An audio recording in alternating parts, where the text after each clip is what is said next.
ओम शांति। कल बाबा ने क्या सुनाया था बताओ?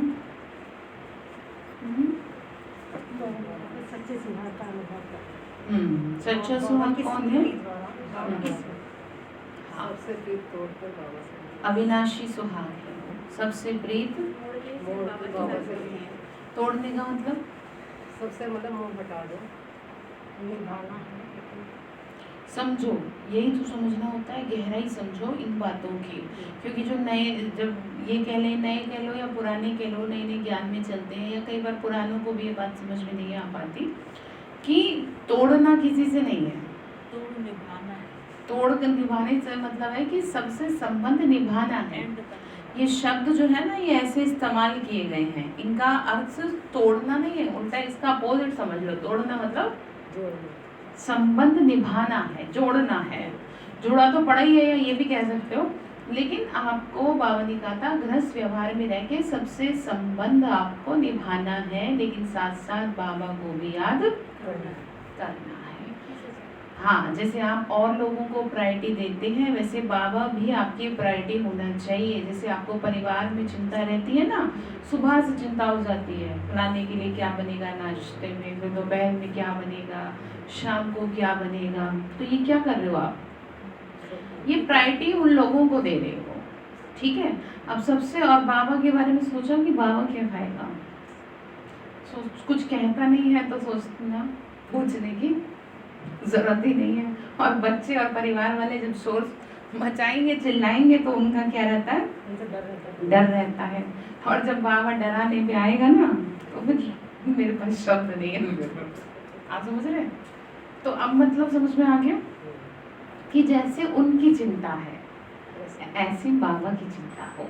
मैं तो ये कहूँगी, सबसे पहले बाबा के लिए निकालो। इसीलिए सबसे पहले सिखा रखा है दूध का भोग लगाना। सबसे पहले सबके घर में रोज ताज़ा ताज़ा दूध आता है, और दूध का बर्तन सबसे स्वच्छ होता है, उसमें कोई कुछ नहीं करता, ठीक है। किसी घर में कुछ हो ना हो, ये तो होता ही है। तो सबसे पहले बाबा को लगा दो, वो बाबा का नाश्ता हो गया। क्योंकि कई लोग दूध से भी नाश्ता करते हैं, दूध ही हो गया नाश्ता, नहीं? दोपहर में खा लेंगे, कुछ भी खिला देना दाल चावल खिला देना, प्लेन दाल बिना लहसुन प्याज की, और प्लेन चावल हो गए। वैसे थाली में डाल के भोग लगाना चाहिए। जैसे देखो, अगर आपके लिए पॉसिबल है तो प्रॉपर तरीके से करो, अदरवाइज छोटी सी कटोरी जैसे होता है ना, भगवान के मंदिर में रखी रहती है, उसमें ही कर दो। किचन में ना करो, अगर किचन में आपकी अशुद्धता है तो ठीक है, ठीक है जी। और रात को फ्रूट का लगा दो, फ्रूट खाते हैं कई लोग रात को भी। ड्राई फ्रूट का लगा, ड्राई फ्रूट रात में नहीं खाता कोई भी। नहीं, वैसे आपकी मर्जी है, मैं तो कह रही हूँ, मतलब हम जैसे इंसानों को समझ रहे हैं ऐसे समझे ना उसे। मैं आपको इस लेवल पे लेके जा रही हूँ कि जैसे सुबह में कौन क्या खा सकता है, दोपहर में कौन क्या खा सकता है, तो हम ये भी तो सोचिए बाबा को क्या खाना सही रहेगा दोपहर में वो क्या खाएगा। रात को हम भी फ्रूट खाते हैं, तो बाबा भी फ्रूट खा सकता है। अब जो चीज़ आप नहीं खा सकते, तो बाबा को क्यों खिला रहे हो, ठीक है ना। तो ये तरीके हैं भगवान को अपने करीब लाने के, उसका प्यार, उसकी मदद को महसूस करने के। उसे करीब खींचो ना, ऐसे तो खींचा जाएगा, और कैसे खींचा जाएगा। इसीलिए कल बाबा ने नया टाइटल दे दिया, मैं ही हूँ तुम्हारा सच्चा सुहाग, ठीक है। चलो अच्छा, और हाँ जी, हाँ बताओ। सबको सुख का रास्ता बताना। हाँ, सेल्वेशन आर्मी हो, तुम्हारे को सबको सुख का रास्ता बताना है, तो ध्यान रखेंगे ना। चलिए, तो आज 2 तारीख के मीठे बाबा के महावाक्य हैं। आज बाबा ने कहा, मीठे बच्चे, ज्ञान सागर बाप आई हैं तुम बच्चों के सम्मुख ज्ञान डांस करने। बाबा कह रहे मैं भी डांस करने आया हूँ। करते ना डांस, कितना 1 घंटे तक रुकते ही नहीं है, कंटिन्यू करते ही रहते हैं। कौन सा डांस? बाबा ने कहा तुम होशियार सर्विसेबल बनो तो ज्ञान की डांस भी अच्छी हो। क्या कह रहे हैं? होशियार सर्विसेबल बनेंगे तो ज्ञान की डांस भी अच्छी हो। तो ज्ञान की डांस भी मतलब कि अच्छे से आपकी ज्ञान बुद्धि में बैठ जाएगा। तो प्रश्न बाबा ने पूछा, संगम युग पर तुम बच्चे अपने में कौन सी आदत डालते हो? कौन सी आदत डालते हैं? हाँ जी, याद करने की, याद में रहने की। यही है रूहानी हॉबी। इस हॉबी के साथ साथ तुम्हें दिव्य और अलौकिक कर्म भी करने हैं। बाबा ने कहा बच्चे याद में तो रहना ही है, उसका मतलब ये नहीं है कि बस हम एक ही जगह बैठ जाए। दिव्य कर्म, ठीक है, अलौकिक कर्म भी करने हैं। तुम हो ब्राह्मण, ठीक है, इसीलिए मैं आपको कहती हूँ जो भी आपकी हॉबीज है ना उनको मरने मत दो, क्योंकि हमेशा ना तो आप बाबा को याद कर सकते और ना ही हमेशा ज्ञान सुन सकते, क्योंकि मन भी एक टाइम पे आके क्या हो जाता है, बोर हो जाता है। चाहे कोई कितने भी पुराने ज्ञानवान क्यों ना हो, उनको भी क्या चाहिए, चेंज चाहिए, क्योंकि मन तो सबका एक जैसा ही है। तो मन को बच्चे की तरह आपको चलाना पड़ेगा। जैसे बच्चे को कभी कुछ चाहिए, कभी कुछ चाहिए, कभी कुछ चाहिए, जिससे कि उसका जीवन बहुत सुंदर बने। ऐसे ही बाबा ने कहा तुम्हें याद के साथ साथ दिव्य और अलौकिक कर्म भी करने हैं। इस अलौकिक कर्म में ही आ जाती हैं आपकी हॉबीज, ठीक है। सेवा करना, जिसको जो अच्छा लगता है सेवा, वो सेवा करो, ठीक है। जैसे आपने बताया गीत में मुझे शौक है, तो बाबा के गीत बनाओ, कितनी अच्छी बात है, नहीं? अलौकिक कर्म में इंक्लूड हो जाएगा ये, लौकिकता से परे हो गए, भगवान के भजन बनाए। तो बाबा ने कहा अलौकिक कर्म भी करने हैं, ज्ञान भी सुनाना है। तुम हो ब्राह्मण, तुम्हें सबको सच्ची सच्ची कथा जरूर सुनानी है। सर्विस की भी तुम बच्चों में हॉबी होनी चाहिए, मतलब सेवा करने की भी आदत डालनी है, ठीक है। कुछ ना कुछ थोड़ी बहुत क्या है, सेवा करनी चाहिए। तो गीत है, धीरज धर मनुआ धीरज धर, तेरे सुख के दिन आएगी आए। पेशेंस रखो, ठीक है, पेशेंस रखेंगे ना। ये नहीं बाबा कब तक पेशेंस रखे, देखो आपको तब तक पेशेंस रखना पड़ेगा जब तक कि आपके शरीर में प्राण है। आप समझ रहे हो, आप हार नहीं सकते हो, क्योंकि आप सर्वशक्तिमान के बच्चे हो, तो आप कैसे हार जाओगे? आपको देख के तो दूसरों में हिम्मत आएगी, और आप ही अगर टूटे रहोगे तो कोई कैसे ज्ञान में चलेगा, ठीक है। तो आप कौन हो? आप शो पीस हो। कोई नया आता है, बैठता है, देखता है कितने अच्छे से ज्ञान सुन रहे हैं, तो कितना प्रभाव पड़ता है दूसरे पे। आपकी बुद्धि भटकी रहेगी, बेचैन रहेगी, तो क्या दूसरे पे प्रभाव पड़ेगा? तो रखेंगे ना धीरज। ओम शांति। जैसे कोई हॉस्पिटल में बीमार होते हैं तो पेशेंट दुख से छूटने की आश रखते हैं, डॉक्टर से पूछते हैं क्या हाल है, कब ये बीमारी छूटेगी। वो सब तो है हद की बातें, यहाँ है बेहद की बात। बाप आकर बच्चों को राय देते हैं, ये तो बच्चे जान चुके हैं कि बरोबर सुख और दुख का ये खेल है। ऐसा नहीं है कि दुख ही दुख है, बहुत सुख रहा तो दुख भी आएगा, क्योंकि कलयुग की तो डेफिनेशन ही है, दुखों का युग है ये। यूं तो तुम बच्चों को सतयुग में जाने से भी जास्ती फायदा यहाँ है, क्योंकि जानते हो इस समय हम ईश्वरीय गोद में हैं, ईश्वरीय औलाद है। किसकी गोद में हो? ईश्वर की गोद में। बाबा ने कहा बच्चे देखो, मनुष्य बाबा ने कहा इस समय हमारी बहुत ऊंच ते ऊंच गुप्त महिमा है। मनुष्य मात्र बाप को शिव ईश्वर भगवान भी कहते हैं, परंतु जानते नहीं। यानी मनुष्य भगवान को ईश्वर भी कहते हैं, लेकिन जानते नहीं। ड्रामानुसार ही ऐसा हुआ है, ज्ञान और अज्ञान दिन और रात गाते भी आते हैं, परंतु तमो प्रधान बुद्धि ऐसे बन गए हैं जो अपने को तमो प्रधान समझते ही नहीं है। मतलब बुद्धि इतनी खराब हो चुकी है कि उनको ये समझ ही नहीं आता कि हमारी बुद्धि इस समय तमो प्रधान हो गई है।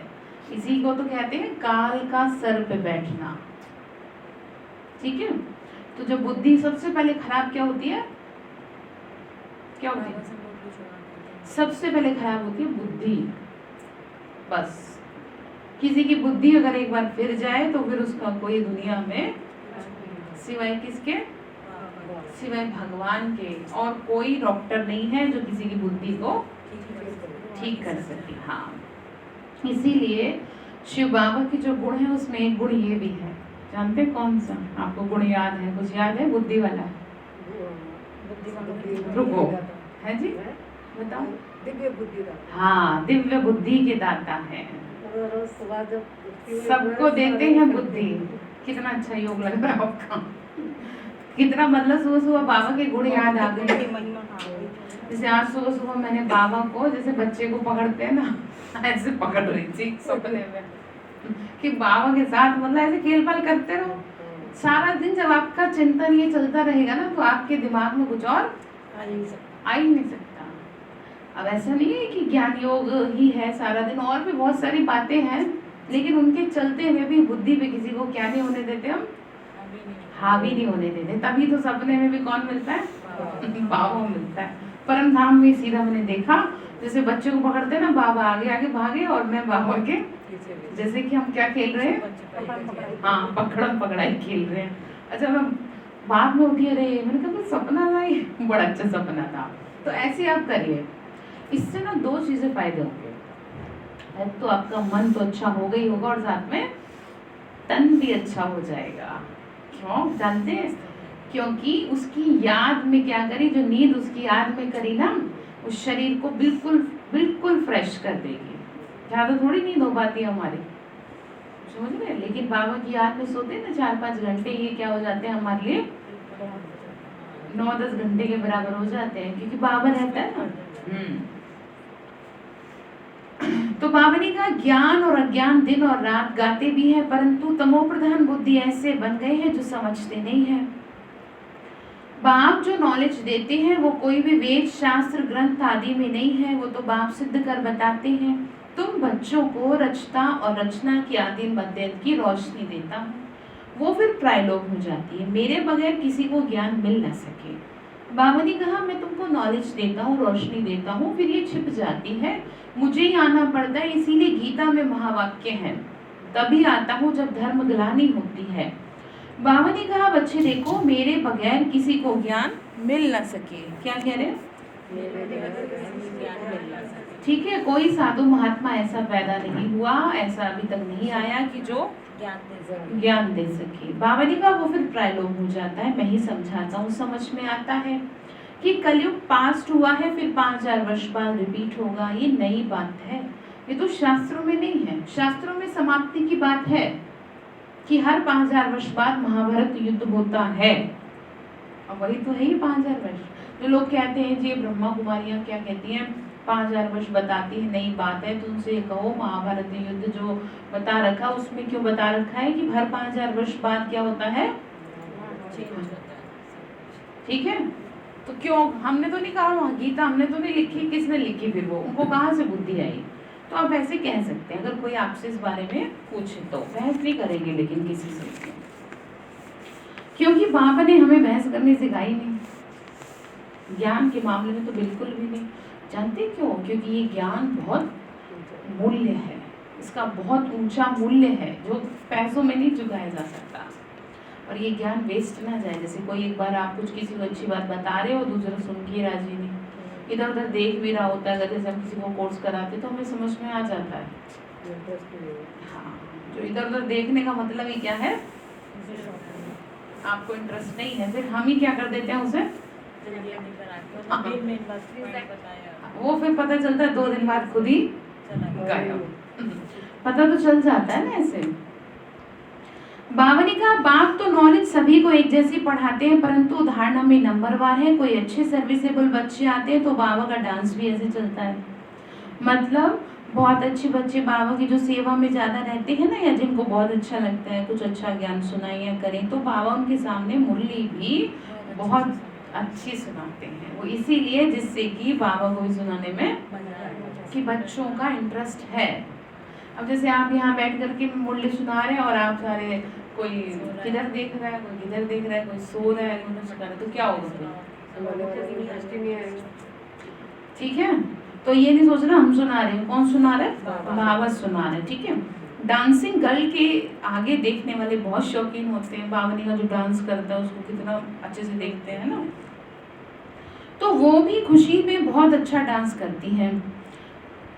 थोड़े बैठे होंगे तो कॉमन रीति से थोड़ा डांस करेंगे, वाह वाह करने वाले होंगे तो उनका उल्लास भी बढ़ेगा।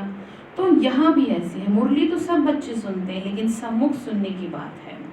ये भी दिखाती है कि कृष्ण डांस करता था। डांस कोई वो नहीं है, वास्तव में डांस है ज्ञान डांस। ठीक है, ज्ञान का डांस। नए नए पॉइंट्स आपको सुनाए जाएं। शिव बाबा खुद बताते हैं कि मैं ज्ञान डांस करता हूँ, यानी ज्ञान सुनाता हूँ। डांस एक वर्ड दे दिया है, डांस का मतलब था खुशी से करना। ठीक है, तो बाबा ने कहा खुशी से सुनाता हूँ, मैं ज्ञान का सागर हूँ, तो अच्छी अच्छी पॉइंट सुनाता हूँ। ये है ज्ञान की मुरली, कांट की मुरली नहीं है। श्री कृष्ण के हाथ में क्या दिखाई, वास्तव में है ज्ञान की। पतित पावन बाप आकर सहज राजयोग सिखाएंगे या लकड़ी की मुरली बजाएंगे। क्या कह रहे हैं, क्या करेंगे? देखो कांट की मुरली हाथ में दिख रही है ना श्री कृष्ण के। अब सोचो कि ये मुरली बजाएंगे। अच्छा, ऐसी मुरली बजाई जो गायें भी आ गई, गोपियां भी आ गई, सारे अपने काम काज छोड़ के आ गए, आप जैसे बैठे हो यहाँ। ये क्या है, ये हम आत्मा गोपी है, कोई ऐसे गोपी थोड़ी थी, आत्मा गोपी है। ठीक है, तो जब बाबा मुरली सुनाते हैं तो आत्मा भागती है। जैसे कि कहीं से आपको रोज रोज अच्छा लगे किसी से बात करना, तो आप सारे काम छोड़ के, आपको आदत पड़ जाए बस एक दो बार जाके भागोगे ना, क्योंकि आपको सुकून मिल रहा है। जैसे किसी को मंदिर जाने की आदत पड़ जाए, एक दो बार जाके सुकून मिले, तो चाहे कुछ भी काम होना उसे खिंचाव होगा वहां से। क्यों जानते हैं, इसको सुकून मिल रहा है। इंसान जाता वही है, बात वही करता है जहाँ से उसको सुकून मिलता है। तो हम यहाँ क्यों खींचे चले आए, क्यों बाबा के बन गए, क्यों? क्योंकि आत्मा को सुकून मिला है, आत्मा को जो चाहिए था वो मिला है। बाबा ने कहा पतित पावन बाप आकर कोई कंठ की मुरली बजाएंगे क्या, ये किसी के ख्याल में नहीं आता। अभी तुम जानते हो, बाकी कोई भी मनुष्य मात्र की ये बुद्धि में नहीं है। आने वालों में भी नंबरवार पद पाते हैं, जैसे कल पहले किया वैसे करेंगे। तुम जानते हो कल पहले मुआफिक बाप आते हैं, आकर बच्चों को सब राज खोलकर बताते हैं, कहते हैं कि मैं भी बंधन में बंधा हुआ हूँ। हर एक इस ड्रामा के बंधन में बंधा हुआ है, जो कुछ सतयुग में हुआ था वही फिर होगा। ठीक है, बाबा ने कहा कितनी अनेक प्रकार की योनियां हैं, सतयुग में इतनी योनियां थोड़ी होती हैं। देखो मेन होंगे, एक तो गाय होगी, शेर होगा, मोर होंगे, और चिड़िया भी शायद हो सकती है, छोटे सुंदर सुंदर पशु पक्षी, सुंदर वाली। हाँ, चिड़िया भी कई बड़ी ऐसी होती है। हाँ, तो बाबा ने कहा योनियां तो होंगी, लेकिन इतनी नहीं जितनी। हाँ, पर मनुष्य की योनि तो एक ही है, वो थोड़ी ना कई लाख होंगी। बाबा ने फिर आगे कहा वहां तो थोड़ी वैरायटी होती है, फिर वृद्धि को पाते हैं। फिर जैसे जैसे नीचे गिरते जाते हैं, त्रेता में आएंगे तो थोड़ा और ज्यादा मिल जाएंगे जीव जंतु, थोड़ा ही मिलेंगे, ज्यादा नहीं। फिर द्वापर में आएंगे तो, और फिर कलयुग में आएंगे तो ऐसे ऐसे जिनका पता ही नहीं होगा किसी को कि इनका नाम भी क्या है। देखते ना आप कैसे कैसे जानवर होते हैं। बाबा ने कहा बच्चे देखो, जैसे धर्म भी बढ़ते जाते हैं, सतयुग में तो थे नहीं, जो सतयुग में था वो फिर सतयुग में ही देखेंगे। सतयुग में कोई छीछी गंध करने वाली चीज, मक्खी भी नहीं होगी, मच्छर भी नहीं होगा, कबूतर भी नहीं होगा। हाँ, कितनी गंदगी फैलाते हैं, नहीं? तो बाबा ने कहा कि बच्चे देखो, भगवान भगवती बनाते हैं, उन देवी देवताओं को कहते हैं भगवान भगवती, और कोई खंड में कभी किसी को गॉड गॉडेज कह नहीं सकती। वे देवताएं जरूर हेवन में राज्य करते थे। उनका देखो गायन कितना है। क्या कहा, किसका? लक्ष्मी नारायण। हाँ जी, किसका गायन? हाँ, वेरी गुड। ठीक है, बाबा ने कहा तुम बच्चों को भी धीरज आ गया है, तुम जानते हो हमारा मर्तबा कितना ऊंचा है व कम है। हम कितने मार्क्स से पास होंगे, हर एक अपने को समझ तो सकते हैं ना कि फलाना अच्छी सर्विस कर रहा है। हाँ, चलते चलते तूफान आ जाते हैं। बाप तो कहते हैं कि बच्चों को कोई भी ग्रहचारी तूफान आदि ना आए, लेकिन कर्मों का हिसाब भी तो है, वो कहाँ जाएगा ये बताओ। ज्ञान योग अगर नहीं करोगे ना आप, जैसे कल बता रही थी, नहीं करोगे ना ज्ञान योग, तो बिल्कुल नहीं चल पाओगे। ठीक है, क्योंकि ज्ञान योग करने से जो कर्मों का हिसाब किताब है वो फिर भी थोड़ा ढीला हो जाता है। नहीं तो बिल्कुल जैसे बहुत खींचातानी है संबंधों में, देख रहे हैं ना, कि जैसे इसको ऐसे समझो कि जैसे घर में आपको कोई ऐसा है कि जिसकी शक्ल देख के आपका मूड खराब, अब आपको उसी के साथ अगर रहना है तो कैसे आप अपना जीवन व्यतीत करोगे, आपके पास कोई ऑप्शन ही नहीं है। तो इसीलिए अगर आप ज्ञान योग करते जाओगे ना, धीरे धीरे धीरे धीरे आपका जो संबंध है ना ये खिंचाव वाला, ये ढीला पड़ जाएगा। आपको फिर एक समय ऐसा आएगा, अगर आप सही से अभ्यास करोगे 21 दिन 51 दिन तक, एक समय ऐसा आएगा कि वो आपके सामने से निकल भी जाएगा तो आपको पता भी, हालांकि अगर कोई साइड से निकल ही जाए तो वाइब्रेशन ही खराब आ जाते हैं, लेकिन आपकी स्थिति ऐसी हो जाएगी कि आप पे कोई फर्क नहीं पड़ेगा। जैसे देखो ना, जो जितना ज़्यादा डिस्टर्ब होता है उसके आने से डिस्टर्बेंस ही क्रिएट हो जाती है। होते ना कई आत्माएं ऐसी होती हैं जैसे परीक्षा ले लेती है कई आत्माएं, मेरी ले लेती हैं तो आप समझ रहे हैं, जैसे हमें नहीं छोड़ती माया तो आपको कैसे छोड़ेगी, कहाँ भागोगे, नहीं भाग सकते आप। लेकिन बाबा लेके भी नहीं जाता है। मतलब जिस जैसे आपने कहा ना, घर में कोई अगर आत्मा ऐसी है तो हम्म, उससे सोचो कि चलो कोई नहीं, हम अलग रह जाते हैं, वो भी नहीं होता। वो होएगा ही कैसे नहीं। होगा? बाबा लेके नहीं जाते हमारा। तो कैसे हाँ होगा? यही तो समझा रहे हैं, और क्या समझा रहे यही हैं। बात तो है। आप कहाँ, आप नहीं जा सकते, मैंने आपको बहुत से केस भी बताए हैं ऐसे, नहीं होता। आपको जीते जागते केस भी ऐसे बताए हैं, तो वो तो बहुत बड़ा एक मतलब मोटा मोटा सा दिखता है, साफ दिखता है। और जो दूर जाके भी कई परेशान वही तो हो रहे कह रही हूँ। वो तो कर्म का काम कर रहे हैं, दूर भी हो ठीक है, तो क्या करेंगे फिर, सोलना चाहेंगे। बाबा की याद, बाबा ने कहा ना ज्ञान योग योग लगाएंगे। करो। ज्ञान आज बाबा ने कहा हॉबी होनी चाहिए, याद अपने आप को चेंज रुको, करेंगे। हाँ, एक दूसरे से सबसे पहली बात क्या नहीं करेंगे, व्यर्थ की चर्चा नहीं करेंगे, क्योंकि दुखों की बातों की भी जब हम चर्चा करते हैं ना तो वो भी क्या हो जाती है, बढ़ जाती है। ठीक है, अगर आप किसी के लिए सिंपैथी रखते हैं तो फिर उसके लिए योग करिए ना, जैसे हम करते हैं, ज़्यादा थोड़ा डिटेल में जाते हैं किसी के घर की बातों में। ठीक है,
क्या कह रहे थे फिर? तो मैं आपको समझा रही थी कि इसी तरह के व्यर्थ से बचते बचते ही आप में शक्ति जमा हो जाएगी, जो आपको आपके घर परिवार के संबंधों में जो हिसाब किताब है उसको ख़त्म करने में मदद करेगी। क्योंकि अगर आपके अंदर शक्ति नहीं होगी ना तो आप संबंधों को सही से चला नहीं पाएंगे। जैसे आपको क्या चाहिए, आपको भी तो प्यार चाहिए, सम्मान चाहिए, और वो आपको घर में मिलेगा नहीं, और तो उसको कैसे आप मतलब वो जो जगह तो खाली हो गई ना अंदर से उस चीज़ के लिए, तो उस चीज़ को हम भरेंगे किससे? बाबा की शक्ति से, व्यर्थ से मुक्त होके। तो ऐसे ही व्यर्थ से मुक्त होके रहना है, ठीक है? तो ध्यान रखेंगे ना बाबा ने जो समझाया, व्यर्थ की बातों से बहुत बचना है। तो बाबा ने कहा बच्चों में ग्रहचारी बैठ जाती है। हम ड्रामा के एक्टर्स हैं, इसमें हमारा मुख्य पार्ट है। भारत पर हार जीत का खेल है। भारत ही पावन था, कितनी पीस प्योरिटी थी, ये कल की बात है, कल ही हमने पार्ट बजाया था। बाबा ने क्या कहा? कल मतलब समझ रहे? कल ही तो था। बाबा ने कहा फिर से बाबा से योग लगाते हैं, इससे ही खाद निकलती है। बाप याद आएगा तो वर्षा भी जरूर याद आएगा। पहले पहले अल्फ को जानना है। अल्फ यानी अल्लाह, बाबा। तुम मेरे को जानने से फिर मेरे द्वारा सब कुछ जान जाएंगे। ज्ञान तो बहुत सहज है, 1 सेकंड का, फिर भी समझाते रहते हैं, पॉइंट देते रहते हैं। मुख्य पॉइंट है मन मना भाव। मन ही मन में एक बस मुझे याद करो, अजप्पा जाप करो। आपके चेहरे से रूहानियत दिखनी चाहिए, उसकी याद की ना चेहरे से दिखाई देगी। चेहरे पे रूहानियत आ जाएगी आपके जब आप उसकी याद में मगन रहोगे। इस दुनिया में लोग एक दूसरे की याद में मगन रहते हैं ना उनको ना तो खाने का पता होता ना सोने का पता होता। जैसे मीरर मगन हो गई थी, चेहरे पे कितना ग्लो था उसके। अच्छा आप कहते हो जी मैं बाबा की याद में मगन हूँ, पर वैसा चेहरे पे दिख तो नहीं रहा चमक ग्लो दिखना चाहिए ना वो वाला। कितनी याद भी करेंगे तो कब करेंगे फिर बताओ, हैं कब करोगे? इस उधेड़ बुन में ना रह जाना, ठीक है? कल का पता नहीं है, कल हो ना हो, गीत भी है ना, कल हो ना हो, जो करना है आज ही कर लो, ठीक है? देखो कुछ नहीं करना, मुझे ऐसा लगता है कि आपको ना तो छोटी छोटी चीज़ों पे ध्यान देने की ज़रूरत है। इसको ऐसे समझो जैसे कि जो बड़े बड़े एग्जाम देते हैं ना, ये जो कंपटीशन लेवल के एग्जाम देते हैं, वो टफ से टफ क्वेश्चन को सॉल्व कर लेंगे, लेकिन जो छोटे वाले होंगे ना उसी में दिमाग उनका ऐसा हो जाएगा जैसे पता ही नहीं क्या हो गया, ठीक है? तो करोगे फिर हम क्या करोगे? हाँ, आपको ना अपनी एनर्जी पे पूरा ध्यान देना है कि मेरी शक्ति ना बिल्कुल भी हाँ। और ये लीक कहाँ कहाँ से होती है मैं आपको बता चुकी। सबसे पहली चीज है व्यर्थ। जहाँ कोई दो बैठे इसीलिए बदनाम है, बाहर में भी महिलाएं जानते हैं ना क्यों बदनाम है, इसीलिए। तो मुझे कई बार लगता है ये सही है, ये भी बात। वो तो भगवान के हम बच्चे बन गए तो उसने हमें क्या सिखा दिया? जीना सिखा दिया। और ये सिखा दिया कि चलो कोई बात नहीं, तुम दो बैठ के भले बात कर लो, लेकिन कैसी कर लो? हाँ, इतनी क्या दे दी, इतनी छूट दे दी। और फिर भी पहले जैसा हाल तो नहीं है ना। ये देखो दुनिया तो कैसी पागल हुई पड़ी है घर परिवार की समस्याओं से, ठीक है? तो छोटी छोटी बातों पे ठीक है जी, आप दे पाती हैं, स्थिति खराब तो नहीं करती? जरा सा किसी ने कुछ कहा और आपका चेहरा तो नहीं उतर जाता?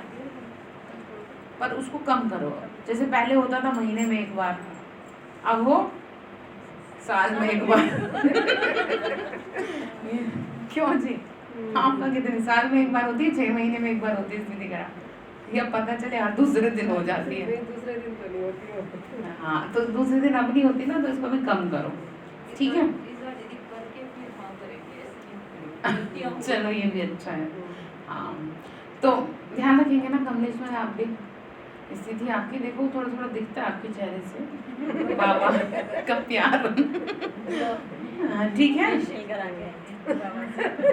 फेशियल नहीं करा के आई, बाबा की याद में मगन है वो। बाबा की याद में तो कह रही है, बाबा से हाँ, बाबा से करा के आए, सही बात है, ठीक है?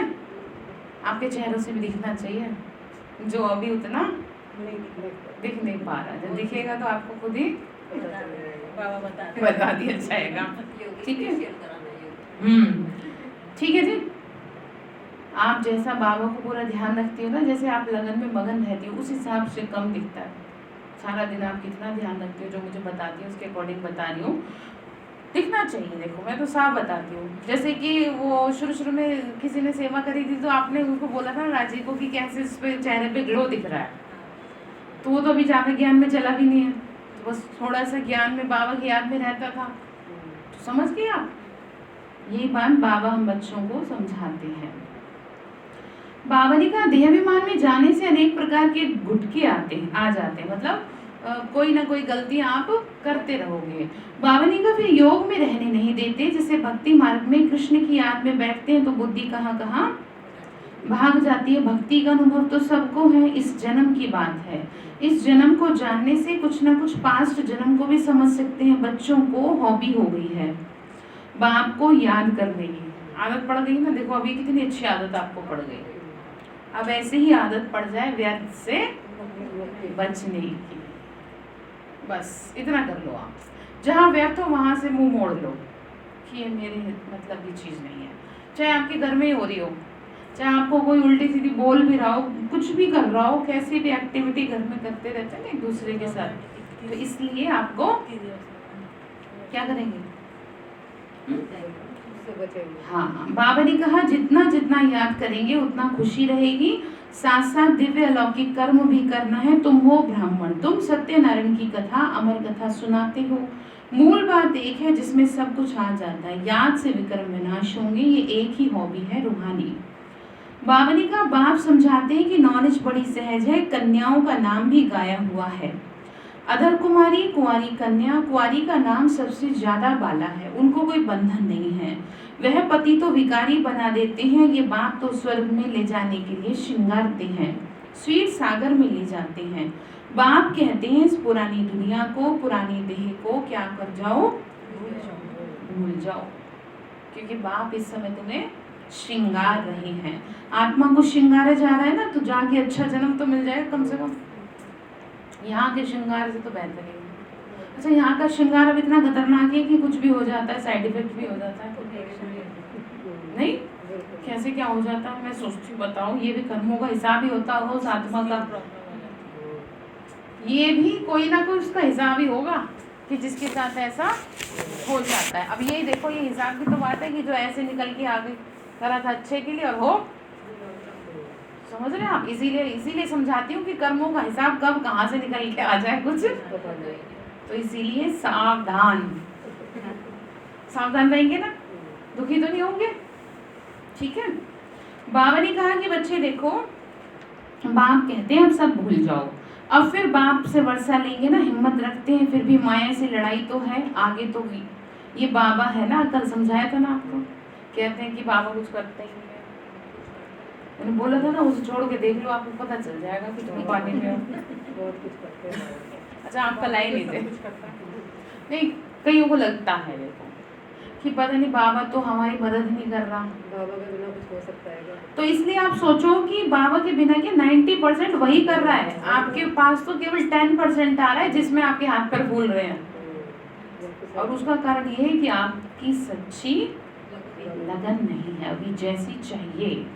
जैसे माँ को देखो, एक माँ का एग्जाम्पल मैं इसलिए लेती हूँ आपको अच्छे से समझ में आ जाए कि एक बड़ा अच्छी एक वो हुआ था कि एक बच्चा था छोटा, वो शेर ने मुंह में ले लिया था, शेर के मुंह में चला गया था। तो उस लेडी ने क्या करा, माँ की ममता में ताकत कितनी थी, उसने शेर के मुंह में से अपना बच्चा निकाल लिया और दोनों में से कोई नहीं मरे, घायल हो गए थे लेकिन मरा कोई नहीं। तो अब यही देख लो आप, यहाँ पे ये ताकत जो है ना, ये ताकत आपकी बाबा से नहीं है, ये प्यार आपका बाबा से अभी नहीं है। जिस दिन होगा ना तो शेर भी आपका कुछ, और आप कहते हो जी हमारी तो बाबा से बहुत प्यार है। प्यार का सबूत दो ना, बाबा से प्यार है तो प्यार में लगन में मगन होके कोई ऐसा अपनी समस्या का समाधान करके दिखाओ कि जो यकीन हो जाए कि हाँ आपको बाबा से प्यार था। और देखो इस बात का ये हमारे पास सबूत है कि हमने बाबा के साथ मिलके ये चीज ठीक कर ली। ठीक है, तो समझ में आया फिर? बाबा ने कहा कि बच्चे अब फिर बाप से पूरा वर्षा लेते हिम्मत रखते हैं। बाबा ने कहा फिर भी माया से लड़ाई तो है ना, आगे तो ये बाबा है। बाबा ने कहा आगे तो बाबा ही है, माया के तूफान जास्ती इनके पास आते हैं, बहुत आकर पूछते हैं। वैसे ब्रह्मा बाबा की भी बात है, लेकिन यहाँ पे बात ये भी है कि आपके सर के ऊपर भी ऊपर से ऊपर वो क्या कर रहा है, बहुत खींच रहा है। ठीक है, बाबा बताते हैं कि बच्चे हाँ ये तूफान तो जरूर आएंगे, पहले तो मेरे पास आते हैं, अंत में सब कर्मातीत अवस्था को पालेंगे। हर एक बात के ना दो मीनिंग है इसमें जो बाबा समझा रहे हैं। बाबा यहाँ पे समझा रहे हैं कि देखो जैसे जैसे तुम कर्मातीत अवस्था को पाओगे तो तरह तरह के तूफान आएंगे। ठीक है, तो ये बाबा ने कहा ब्रह्मा बाबा को भी आते हैं ना, तो अंत में सब अवस्था सबकी अच्छी हो जाएगी। कल पहले भी हुआ था, ड्रामा में पार्ट बजाया, फिर से घर जाते हैं। फिर बाबा ने कहा कि बच्चे जानते हैं ये पुरानी दुनिया नर्क है, कहते भी हैं कि लक्ष्मी नारायण क्षीर सागर में रहते थे, इन्हों के मंदिर कितने अच्छे अच्छे बनाते हैं। पहले पहले मंदिर बनाया होगा तो क्षीर दूध का ही तालाब बनाकर विष्णु की मूर्ति में बिठाया होगा। बहुत अच्छे अच्छे चित्र बनाकर पूजा करते थे। उस समय तो बहुत ही सस्ताई थी, द्वापर युग में भी काफी कुछ ठीक था। बाबा का देखा हुआ है बरोबर ये भारत कितना पवित्र क्षीर का सागर था, दूध घी की जैसे नदियां थी। नदियों का मतलब ये नहीं है कि वो नदियों में बहेगा, हाँ अनलिमिटेड। ठीक है, स्वर्ग का नाम लेते ही मुख में पानी आ जाता है। तुम बच्चों को अब ज्ञान का तीसरा नेत्र मिला है तो बुद्धि में समझ आई है, बुद्धि चली जाती है अपने घर, फिर स्वर्ग में जाएंगे, वहाँ सब कुछ नया ही नया होगा। बाबा श्री नारायण की मूर्ति को देख बहुत खुश होता था। कौन? ब्रह्मा बाबा। शिव बाबा को किसी को देखने की जरूरत नहीं है, उल्टा हम देखते हैं, दुनिया देखती है भगवान को। तो ठीक है, बाबा ने कहा बहुत प्यार से रखता था, ये नहीं समझता था कि मैं ही बनूंगा। यानी ब्रह्मा बाबा अपनी पॉकेट में अपने तकिए के नीचे लक्ष्मी नारायण की फोटो रखा करते थे। ठीक है, एक होता है ना जैसे कोई शिव बाबा की फोटो रख, जैसे मैं जब कॉलेज में पढ़ती थी तो पहले पेज पे बाबा की फोटो चिपकाती थी हर रजिस्टर पे, और कोई देख लेता था क्या है ये, तो फिर क्या करा मैंने, जैसे ट्रांसपेरेंट वाला गाड़ी वाला होता है ना वो चिपकाने लगी, जिससे किसी को मुझे बहुत अच्छा लगता था। मतलब हर रजिस्टर पे पहले सबसे पहले बाबा की, जैसे मैं किताब खोलूं मुझे कौन दिखे, बाबा दिखे। तो ये भी तरीके हैं अपने अपने प्यार जाहिर करने के। नहीं, बाबा ने ये समझाया, फिर कहा कि ऐसे होता था। बाबा ने कहा कि बच्चे देखो ये ज्ञान तो अब बाबा से मिला है तुमको, ब्रह्मांड और सृष्टि चक्र के आदि मध्यंत का ज्ञान है, जानते हो कि हम कैसे चक्र लगाएंगे, बाबा हमको सिखा रहे हैं। तो तुम बच्चों को ना बहुत खुशी होनी चाहिए। क्या कह रहे हो? खुशी है आपको? कितने परसेंट खुशी है? मैं बताऊं आप बता दोगे? बता दो, बताओ। बता दो। नहीं चेक करना है। इसका मतलब ये है, देखो यहाँ पे ना कोई भी किसी के लिए कोई ऐसा मत सोचना कि किसी एक के लिए कहा जा रहा है। एक यही ऐसी जगह है जहाँ आप अपनी बात कह सकते हैं, और दुनिया में आप किसी से कुछ नहीं कह सकते। अपने खुशी की, अपनी दुख की, अपनी हर फीलिंग यहाँ शेयर कर सकते हैं बाबा के साथ, समझ रहे हैं? और उससे क्या फायदा होगा कि फिर आपको आगे और बढ़ाया जाएगा ना, कि आप खुश नहीं हो तो क्यों नहीं हो बताओ। सब कुछ सही होते हुए भी अगर हमारी खुशी सही नहीं है ही नहीं, तो फिर बहुत गलत बात है ना। ठीक है, तो खुश रहना है ना, तो आप ध्यान दिया करो कि नहीं तो अगर आपके चेहरे से अगर नहीं दिखी ना खुशी तो फंसे। ठीक है, किसी के चेहरे कैसे ना दिखे, हाँ दरवाजे में लिख के लगा देना। क्या लगाएंगे? हाँ नहीं, यहाँ उदास रहना मना है, उदास लोग एंट्री न ले।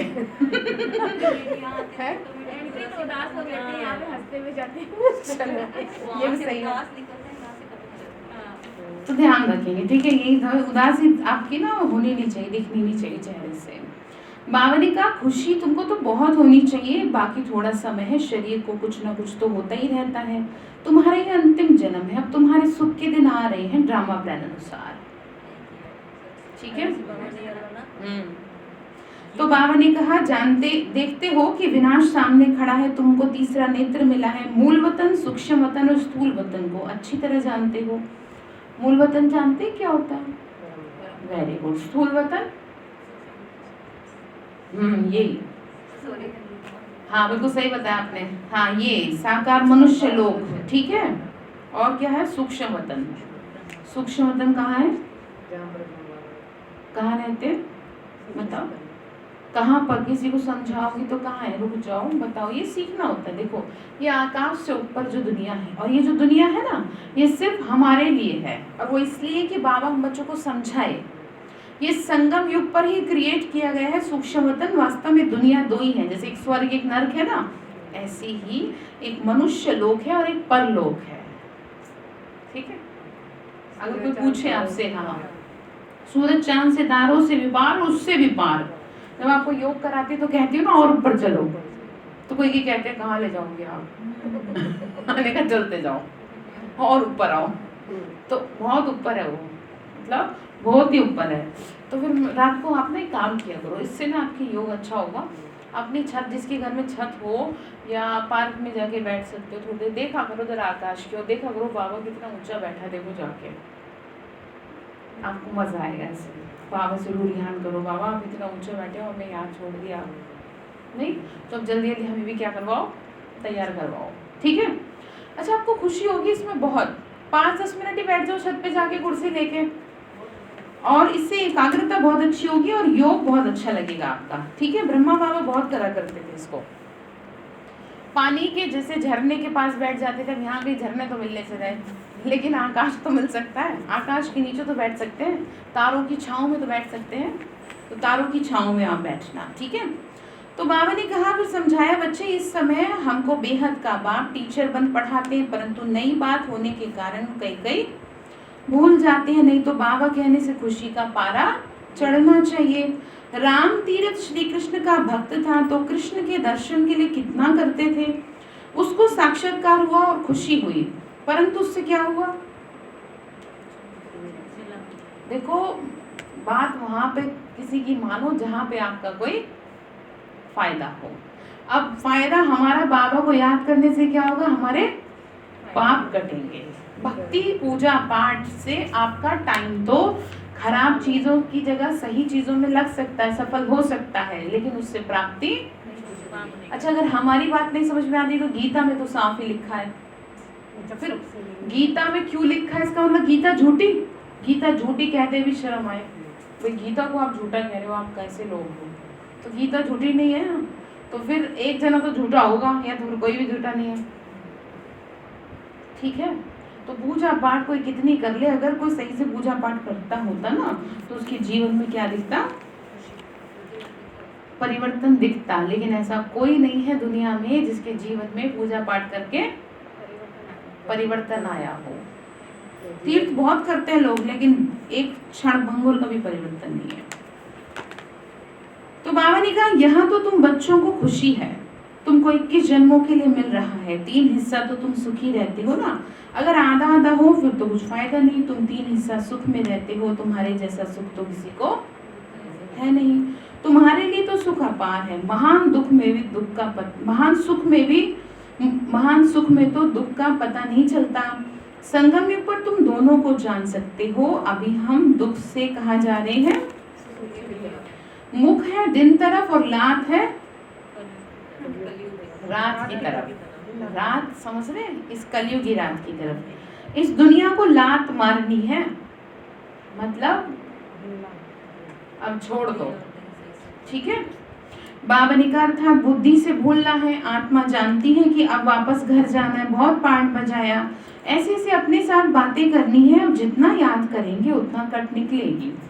जितना बाप की सर्विस पर रहे सामान बनाएंगे, उतना ही बाप का शो करेंगे। बुद्धि में है कि अब कहाँ जाना है, अब घर चलना है। वो गीत भी है ना, अब घर चलना है, बहुत अच्छा गीत है। बाबा ने कहा तो घर को याद करना चाहिए, पुराना मकान गिरता रहता है। बाबा ने कहा नया मकान, कहा पुराना मकान, ठीक है। ये तो हूबहू विषय वैतरणी नदी है, एक दो को मारते रहते हैं, झगड़ते रहते हैं, बाकी भी बाबा आया हुआ है तो बहुत लड़ाई शुरू हो गई है। बाबा ने कहा कि जैसे जैसे समय बढ़ेगा वैसे वैसे हालात बिगड़ेंगे, जैसे कि अभी आप देख भी रहे हैं, बिगड़ने में भी दिखाई दे रहे हैं ना। और ऊपर से बाबा ने कहा कि भगवान का आना यानी पुरानी सृष्टि का समाप्त होना, महाकाल का आना। सोच तो ले रही किसको बुलाए। लोग ना मैंने देखा गाड़ी पे लिखवा लेते हैं महाकाल, मतलब उनको पता है कि लिखवाने से हम बच जाएंगे, और जो उसी का अभ्यास करे उसे कौन मारेगा फिर।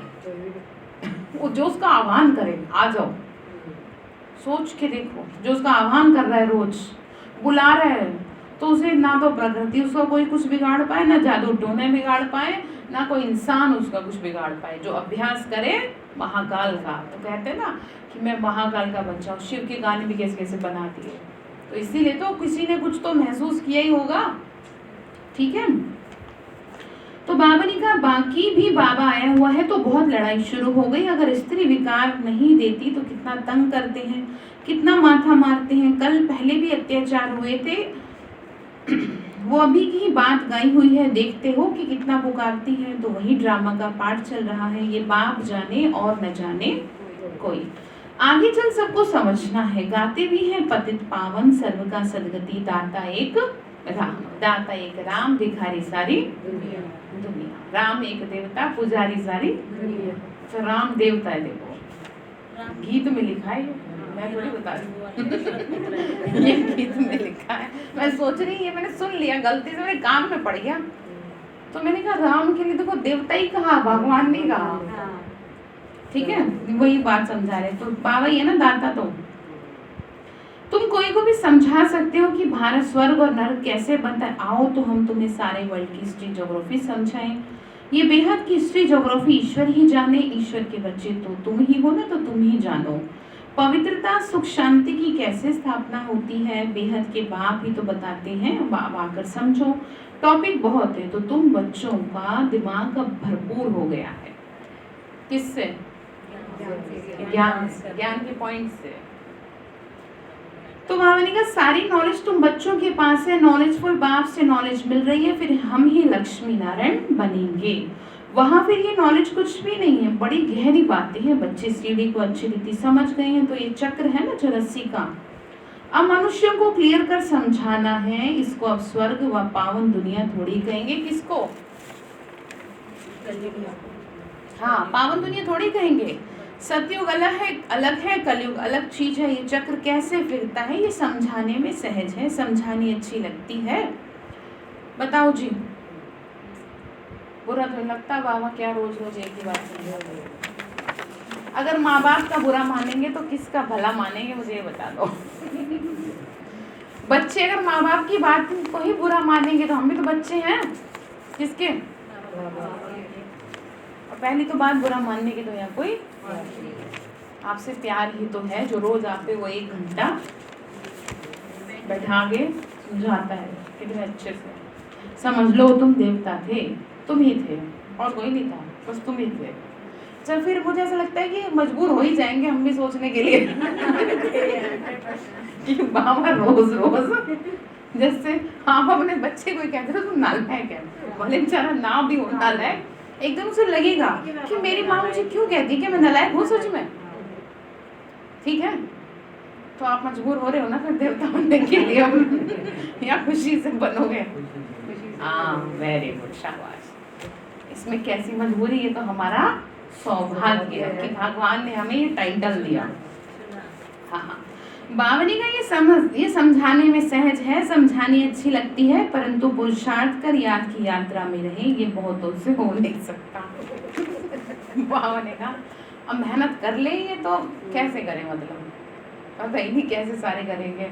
मतलब बाबा ये कहना चाह रहे हैं, फिर भी ठीक है, चलो अच्छा। मीठे मीठे सिक्के लदे बच्चों प्रति माता पिता बाप दादा का याद और गुड मॉर्निंग। रूहानी बाप की रूहानी बच्चों को नमस्ते, रूहानी हम बच्चों की रूहानी माता पिता बाप दादा को नमस्ते। नमस्ते बाबा, नमस्ते, शुक्रिया बाबा, शुक्रिया बाबा, शुक्रिया। तो धारणा के लिए मुख्य सार है, इस पुरानी देह और दुनिया को बुद्धि से भूल बाप और घर को याद करना है। सदा इस खुशी में रहना है कि अभी हमारे सुख के दिन आए। दूसरी पॉइंट है नॉलेजफुल पाप से जो नॉलेज मिली है उसका सिमरण कर दिमाग को भरपूर रखना है। जैसे व्यर्थ की बातों से भरपूर रहता है ना, सब भरा रहता है व्यर्थ, कितना भरा रहता है। आज चेकिंग करना आप अपनी, जैसे बाल्टी में कुछ सामान रख दे तो पता चलता है ना वो कितनी भरी है कितनी खाली है। तो बुद्धि रूपी बाल्टी को जरा देखना कितनी व्यर्थ से भरी है ये। मेरे दिमाग में चलता क्या है, किस किस के लिए चलता है? क्या मेरे दिमाग में बच्चों के लिए चलता है? ये भी व्यर्थ है, व्यर्थ ही है ये। आप क्या कर लोगे चला कि जो उनका होगा वो तो होगा ही, आपके चलाने से तो कुछ होगा नहीं। हाँ, जैसे कि मैंने अभी बताया था, सिंपैथी अगर है किसी की प्रॉब्लम के लिए तो उसके लिए क्या दीजिए? वाइब्रेशन। बच्चों को रोज वाइब्रेशन दीजिए कि जिससे कि वो राइट डिसीजन अपनी लाइफ के लिए ले सके। ये है बात। तो अब आप ये कहते रहो हाय क्या हो गया, हाय क्या हो गया, इससे क्या होगा? कुछ हो जाएगा इससे? अब आपको करना पड़ेगा ना, कुछ तो करना पड़ेगा। बच्चों को ताकत देनी पड़ेगी दिमाग को, क्योंकि दिमाग क्या हो गई है? खत्म है एकदम। ठीक है। बाबा ने कहा देहाभिमान में आकर कभी भी किसी प्रकार का गुटखा नहीं खाना। गुटखा कौन सा है? सबसे खतरनाक। तो आज से आप एक काम कर रहे हो ना, ये वाला व्यर्थ से मुक्त होने को नेचर बना रहे हैं आप अपनी। जहां कोई व्यर्थ की बात करे उठ लो, ठीक है। बुरा मानता है तो मान जाए, कम से कम वो तो बुरा नहीं मानेगा। बाबा को बुरा लग गया ना तो फिर मुझे नहीं पता वो क्या करेगा, क्योंकि वो हमें भी नहीं बता रखा कि जाओ हम आपको बता दें। ठीक है। इसलिए इस बात का हमेशा ध्यान रखना कि लोगों को खुश करने के लिए भगवान की आज्ञाओं की अवज्ञा मत करना। जो जेन्युइन है, जैसे घर परिवार में आपके जो बहुत नियरेस्ट डियरेस्ट हैं, उनके अलावा किसी भी तरह की व्यर्थ की वार्तालाप में आप नहीं पड़ेंगे। ठीक है। और मैं तो ये कहती हूँ जो घर परिवार की भी जो समस्याएं उनमें भी डिस्कशन करने से क्या होगा।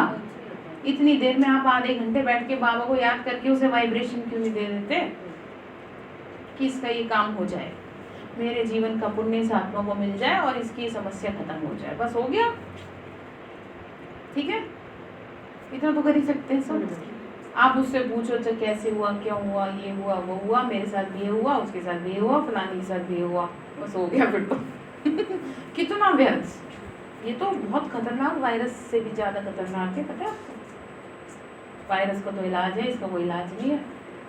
अगर अभी फुल स्टॉप नहीं लगाया ना तो पापों की गठरी बन जाएगी, फिर बाबा हिसाब लेने बैठेगा ना जब, तो फिर मुश्किल में पड़ जाओगे। ठीक है। तो बाबा ने कहा देहाभिमान में आकर किसी प्रकार का गुटखा नहीं खाना। तो आज बाबा से प्रतिज्ञा करेंगे योगी बाबा, हम आज के बाद व्यर्थ से मुक्त रहेंगे।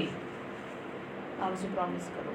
अच्छा, शायद आपको अगर इस बात की कंफ्यूजन हो कि कौन कौन सी बातें व्यर्थ हैं कौन सी नहीं है, तो उसके लिए अलग से समझा देंगे आपको, क्योंकि पता नहीं चलता कई बार ये व्यर्थ है या नहीं है। ठीक है। अच्छा, वरदान दिया बाबा ने, ईश्वरीय भाग्य में लाइट का क्राउन प्राप्त करने वाले सर्व प्राप्ति स्वरूप भव। ईश्वरीय भाग्य में लाइट का क्राउन। बाबा ने कहा दुनिया में भाग्य की निशानी राजाई होती है, और राजाई की निशानी क्या होती है? ताज। ठीक है, क्राउन। ऐसे ईश्वरीय भाग्य की निशानी लाइट का क्राउन है, और इस क्राउन की प्राप्ति का आधार है प्योरिटी। संपूर्ण पवित्र आत्माएं लाइट के ताजधारी होने के साथ साथ सर्व प्राप्तियों से संपन्न होती हैं। समझ आया क्या? पवित्रता को जितना ज्यादा आप धारण करेंगे उतना ही आप हर चीज से संपन्न स्वयं को महसूस करेंगे। अगर कोई भी प्राप्ति की कमी है तो लाइट का ग्राउंड स्पष्ट दिखाई नहीं देगा। ठीक है, पवित्रता का ताज नहीं दिखाई देगा। बाबा ने कहा, फिर स्लोगन है, अपनी रूहानी स्थिति में स्थित रहने वाले ही मनसा महादानी हैं। क्या? अपनी रूहानी स्थिति में स्थित रहने वाले ही मनसा महादानी। ठीक है। अच्छा, ओम शांति। तो क्या करेंगे फिर?